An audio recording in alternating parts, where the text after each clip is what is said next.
We're watching this movie. It brings it back to us. We are the end of that movie. We are the end of the movie. We have to be the end of that movie.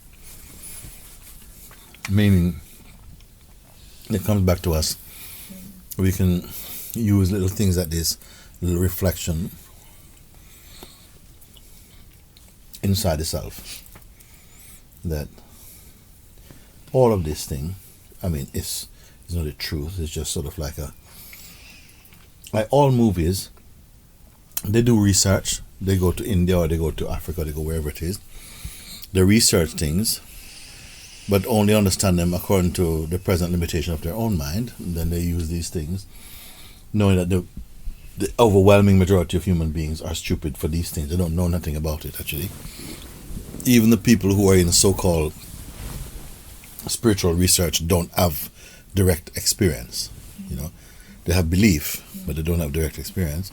So there's a whole scope to express these ideas, because until you really know, until you really discover, your mind loves the adventure of speculating. You see? And even when you discover, you can enjoy the mind's play, because it's all, I mean, we say children love to create games about life. All human beings love to do that. Just that. But where it goes is that you look at something and you say, but where they directed this energy and their projection is that all of it is phenomenal. But if you had a human being come to the full power of their potential, this is something that they would be inclined to do, which is to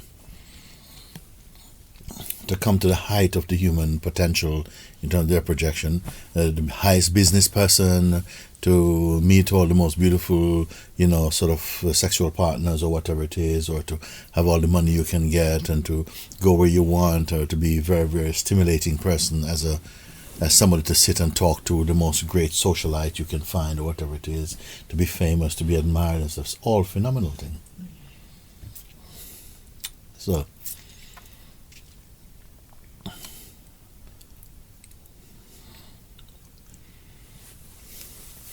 and there are different speculations within the realm of phenomenality. So some people living in Ethiopia and whatever it is, they have their own phenomenality as well too, which is their own dream within their own, the dream inside their own culture have a different phenomenal, kind of imagery. Over here we have a different phenomenal imagery, but it's all totality as phenomenon, you see, or phenomena. And by phenomena we have to understand what I mean. It's just everything that is perceivable through the senses and the mind, including the mind as a sense as well too. From any region of time, so past, present, future, or nothing like this.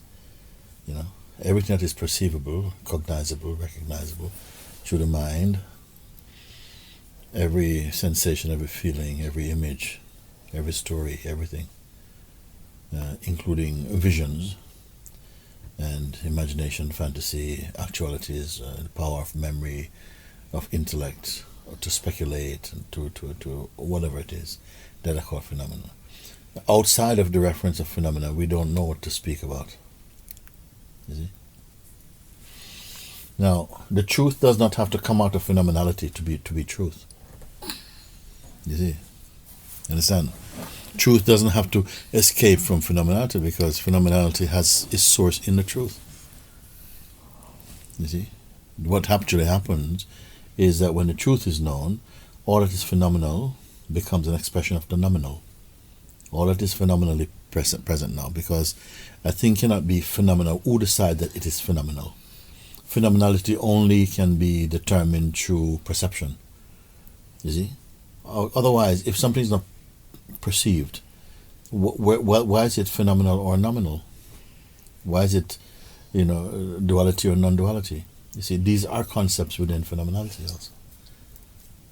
Do you follow what I'm saying? Yes. So,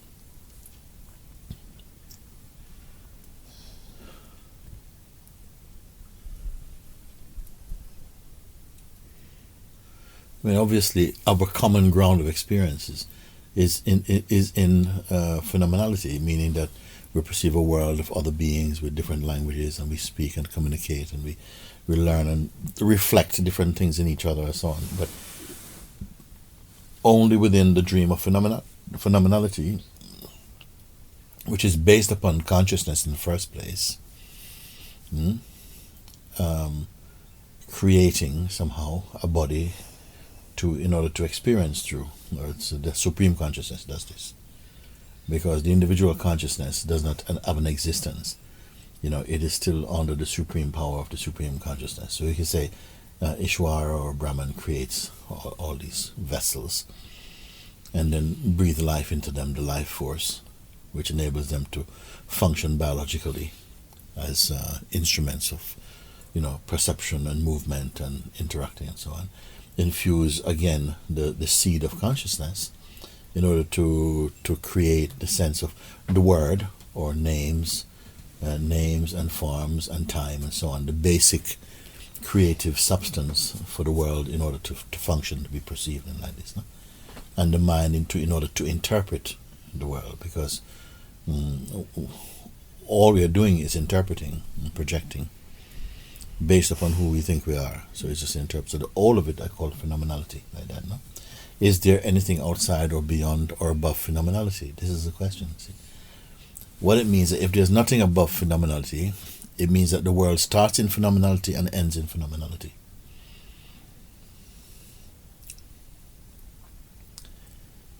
But because phenomenality is not stable, it's always changing. And if everything that exists is phenomenal, then there will be nothing to witness changefulness. Because this thing that's witnessing changefulness is itself changeful. But we know that some aspect of the witness is also changeful. Mm-hmm. So therefore it is also phenomenal. You understand? So when I say before that even the ego, it has the capacity to witness, but it witnesses with self-interest. It's showing signs of witnessing, but the witnessing is partial. Therefore it is also phenomenal, you see? When that is acknowledged and recognized, it means that space is left for there to be an impersonal witnessing. The impersonal witnessing, meaning that it is not conquered anymore in the phenomenal realm, becomes much more silent, much more still, and can perceive in a much vaster way, because it has no interest. When you have an interest, you become blind to what you have no interest in. And your mind hunts for what you have experienced before and enjoyed and wants repeat of it. What it hasn't enjoyed, it doesn't particularly want to see. You see? But it doesn't have the power to totally ignore what it doesn't want. Because what it doesn't want, by the very fact that it doesn't want it, creates a reality out of it. And this is how the world works. So it's going to keep coming back, these opposites. There's the desires and the anti-desires. Because desire has two functions. I really want something and I really don't want something. So what you want creates your anti-want also. So these functions are playing. When we can begin to see that both the object desired and the object not desired are both phenomenal, and also the one who desires them is also phenomenal. We are afraid of this because we don't want to cancel ourselves out. But when we know ourselves only at the phenomenal level, even at the sattvic end of phenomenality, meaning that the highest within phenomenality, right? But it's still phenomenal. You see? Is there space left above or beyond the phenomenal, phenomenal, sort of world? And I say, yes, of course, but not just phenomenal space, God space, and because even actually in the human consciousness, God is also phenomenal also.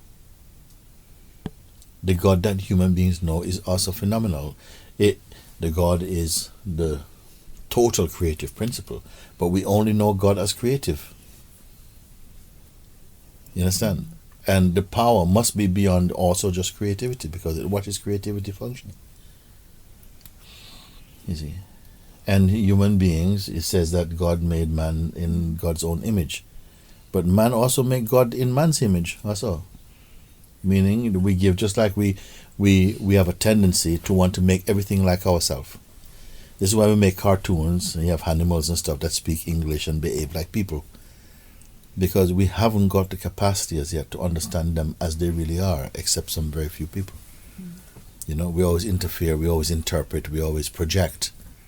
So you cannot see things as it is if you keep on adding the herbs and spices of your own projections and your own desires and fears and so on upon them. You're not really seeing the clean thing. Can anything be seen cleanly? You only can see things cleanly when you are clean. When you are clean, then the thing you see is clean. The only thing that can be clean and see things clean is God. You understand? So this is why human beings in, say, India can be called Bhagwan. When they transcend the ego, which is the instrument for interpreting and creating and imagining, and just see. Now, this type of seeing does not mean that they're just naive. It's not like that. They're not seeing things as they are in order to manipulate them. They just see because God doesn't want to manipulate anything. You see? It's not this, but He changes things. That's not manipulating. Manipulating has some kind of sinister feeling about it. I mean, you can't accept them as they are. Well, the fact is, there's nothing that is as it is, as an object, because it's always changing. So it is. You remember I told you many years ago that after I was painting, I was never satisfied with painting. I always wanted to make the ultimate painting. I always wanted to make a painting that was complete, that could give me what I found now, which is like to give you God, basically. I want to make something that was so total that when you saw it, that it was like, you were just happy. There's nothing like that. That's why I was saying that I was never content as a painter.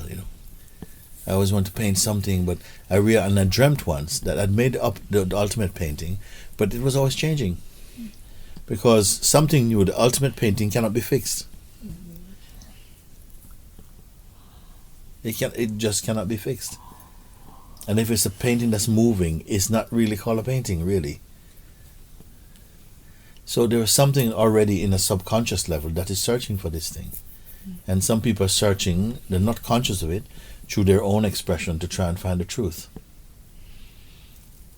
Just now I found the most direct way to see this, rather than going through years of practicing and all this kind of torture. I can show you, but that you can look in the mirror. It is like, but you have to look in the right mirror. Now people may say, but is there a wrong mirror? They say, yes. If you look in a mirror, you don't understand how to interpret or how to see.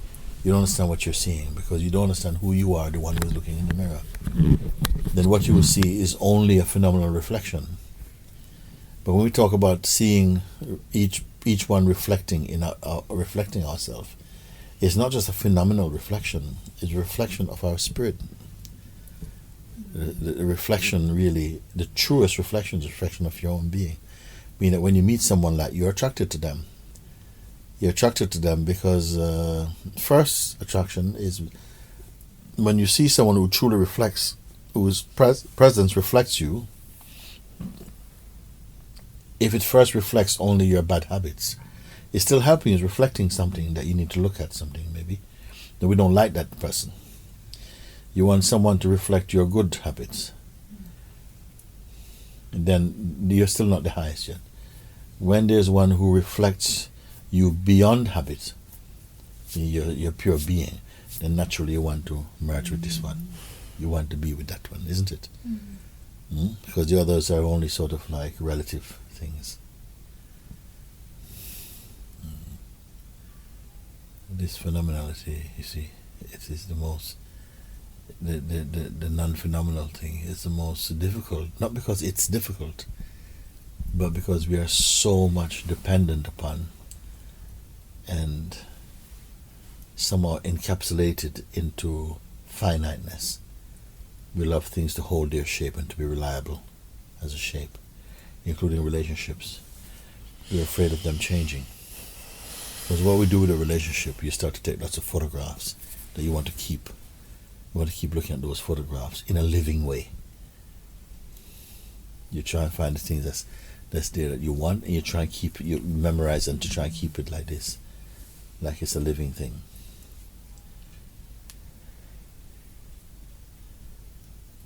The only way you can truly be really happy is to have no shape. Sometimes you have people who they have an idea of how a relationship should be. They've created that.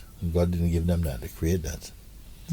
And then all they're trying to do is to find somebody who will act out their part. They're like a script writer, basically. Just looking for an actor to act out the part. But that script writer cannot make life. You have to be totally empty to be able to meet beings from you being empty, enabling them to be more empty and to find the joy of the empty. But in our world that is so much immersed in conceptual thought and so on, it is afraid to be empty because it has given the state of emptiness a very negative connotation. Like to be empty means like you're dull, you have nothing to offer, irresponsible, dropout, hippie, basically waiting to blow up the world, basically. They have nothing positive to say about it. So to be a human being in the way that many people perceive, you have to say something about yourself that we can agree upon, that you're nice enough to let into the party. Your company is worth keeping, and few human beings can live without the company of other human beings, even foolish ones. Yes, so. But it's not totally put. I cannot give you the full picture, because no picture is full. It can be full of mistakes and full of incompleteness, but it can be full of truthfulness, any picture. So what I can give you is give you a perspective, a way of looking for a bit that keeps everything open and fresh. The mind wants to close it down, put a stamp on it, put it somewhere. But you have to perceive in a way that you're always living. So at any time of the day, you're fresh, you're ready. Even if your body's sick like a dog inside, you're just clear, like clear.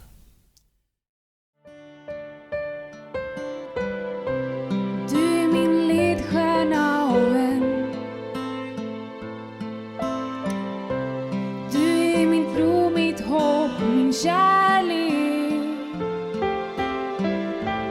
Du är mitt blod, mina lungor, mina ögon, mina tankar, mina händer och mitt hjärta.